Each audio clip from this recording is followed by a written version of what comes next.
Assalamualaikum warahmatullahi wabarakatuh.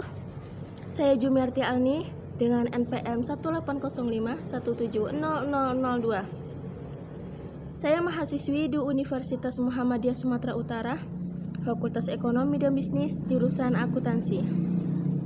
Baiklah, saya tidak akan memperpanjang perkenalan saya dan langsung saja saya akan menjelaskan sedikit isi dari jurnal report saya guna untuk memenuhi tugas mata kuliah teori akuntansi dengan makalah yang berjudul Analisis Efisiensi Pengelolaan Piutang pada PT Pelabuhan Indonesia 3 Persero, Cabang Terminal PT Kemas Semarang.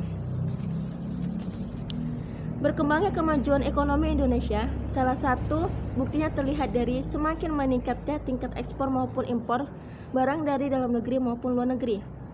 Banyaknya kerjasama antar negara sebagai faktor pemicu laju ekspor maupun impor, di mana sebagian besar barang dikirim melalui jalur laut. Salah satu tujuan setiap perusahaan, baik perusahaan dagang, industri maupun jasa, adalah untuk mencapai laba maksimal.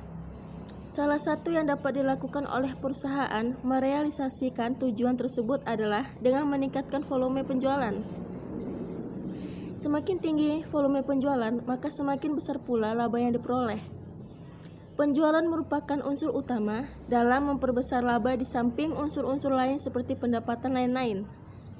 PT Pelabuhan Indonesia 3 Persero, Cabang Terminal PT Kemas Semarang merupakan salah satu BUMN yang dipercaya oleh pemerintah yang bergerak di bidang jasa kepelabuhan, khususnya handling PT Kemas dengan skala domestik ataupun internasional. Alur proses pembuatan nota rampung yang ada di PT Pelabuhan Indonesia 3 Persero adalah di PT Pelabuhan Indonesia 3 Persero Cabang Terminal PT Kemas Semarang. Dari selesai pelayanan kapal sampai terbentuknya nota rampung memerlukan waktu 3 hari. Dan pengantaran nota ke agen pelayaran membutuhkan waktu maksimal 2 hari. Dan kemudian pelunasan pembayaran oleh agen pelayaran diberikan waktu oleh PT Pelabuhan Indonesia 3 Persero Cabang Terminal PT Kemas Semarang 10 hari. Dalam prakteknya, alur tersebut sudah sesuai dengan diterapkan oleh perusahaan, tetapi sangat terlalu lama karena harus membutuhkan waktu 15 hari untuk melunasi pembayaran. Sedangkan dalam jadwal standarnya, kapal menurut website perusahaan TRV, turnaround vessel adalah 7 hari tiap masing-masing kapal. Secara otomatis, pembayaran lunas oleh agen pelayaran adalah 2 kali TRV. Dengan begitu terjadi penumpukan tagihan 2 transaksi tiap kapal.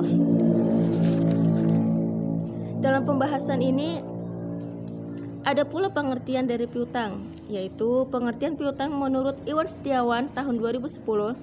Piutang adalah segala bentuk tagihan atau klaim perusahaan kepada pihak lain yang pelunasannya dapat dilakukan dalam bentuk uang, barang ataupun jasa.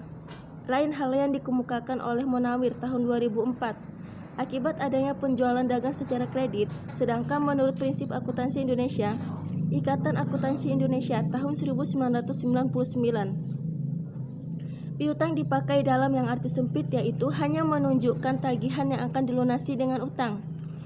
Piutang-piutang tersebut dapat digolongkan atas 2, yaitu piutang usaha dan piutang lain-lain. Adapun faktor-faktor yang mempengaruhi investasi utang. Yang pertama, volume penjualan kredit. Yang kedua, syarat pembayaran penjualan kredit. Dan ada pula cara pengumpulan piutang.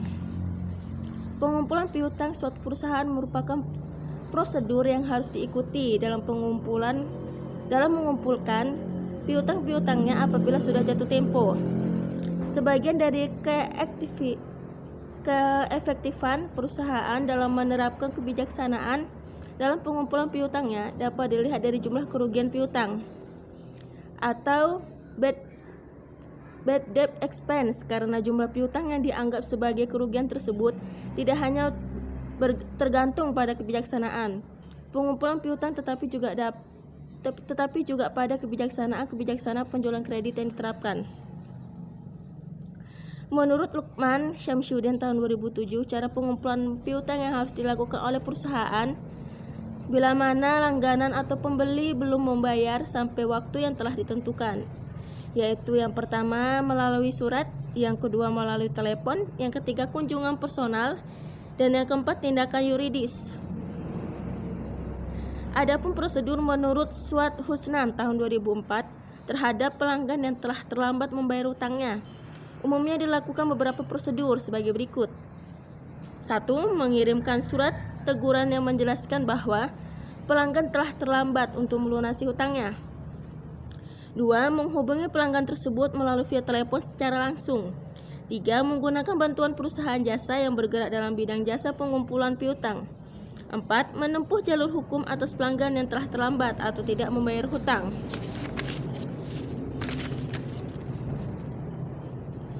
Ada pula tujuan administrasi piutang.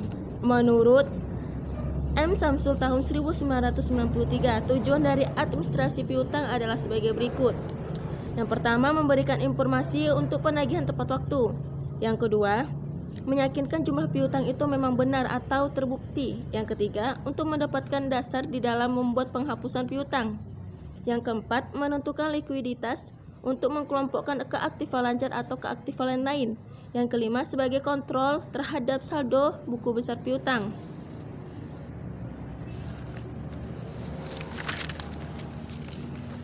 Dan kesimpulannya adalah PT Pelabuhan Indonesia 3 Persero Cabang Terminal PT Kemas Semarang dalam proses administrasi pembuatan nota rampung sudah efisien dengan ketentuan perusahaan.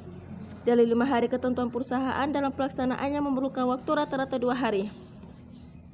Waktu pelunasan piutang yang terlalu lama secara rasio keuangan efektif namun tidak efisien. Dari 10 hari waktu pelunasan sesuai dengan ketentuan perusahaan, rata-rata perlu pelunasan 7 hari. Ada 9 agen pelayaran di TPKS yang melayani pelayaran kapal internasional.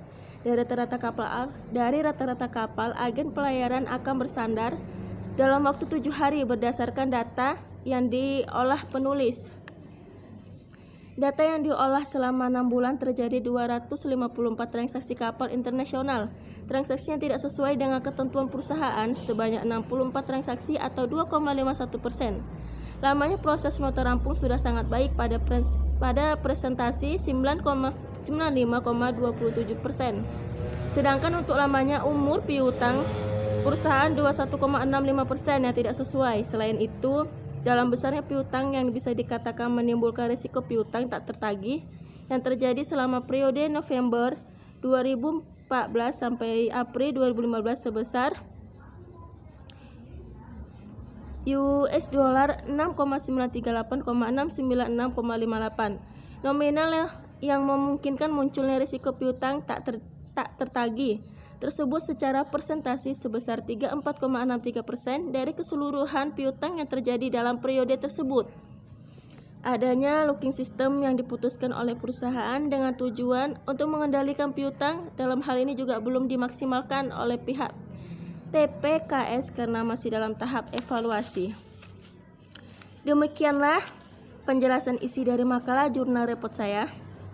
Apabila ada kesalahan pengucapan dan informasi yang didapat, saya meminta maaf yang sebesar-besarnya. Dan saya akhiri sekian dan terima kasih. Wassalamualaikum warahmatullahi wabarakatuh.